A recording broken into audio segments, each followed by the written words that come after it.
أعوذ بالله من الشيطان الرجيم. بسم الله الرحمن الرحیم. اما بعد، السلام علیکم و رحمت الله و برکاته. آیا می دانید که دعایی هست که با خواندن آن دعا دروازه های آسمان گشوده می شود؟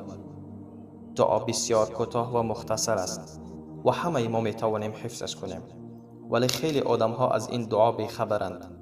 این دعا بسیار کوتاه و مختصر است ولی خیلی فایده کلان دارد. ابتدا به این حدیث پیامبر صلی الله علیه و سلم گوش کنید. ابن عمر رضی الله عنهما روایت میکند که میفرماید در حالی که یک روز با پیامبر صلی الله علیه و سلم نماز میخواندیم پشت سر پیامبر که ناگهان مرد از بین ما گفت: الله اکبر کبیرا والحمد لله کثیرا و سبحان الله بکرة و اصیلا. رسول الله صلی الله علیه و سلم بعد از نماز گفتند: من القائل؟ چی کسی بود که این جمله را گفت؟ یکی از بین ما گفت که من بودم یا رسول الله. پیامبر صلی الله علیه و سلم فرمودند: عجبت لها.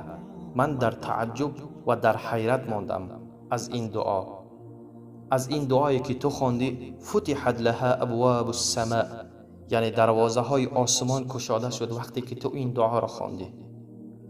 برادران و خواهران عزیز، این دعا خیلی کوتاه و مختصر است، ولی چگونه ای گفتیم فواید زیادی دارد. یک بار دیگر این دعا را تکرار میکنیم: الله اکبر کبیرا والحمد لله کثیرا و سبحان الله بکرة و اصیلا. السلام علیکم و رحمت الله.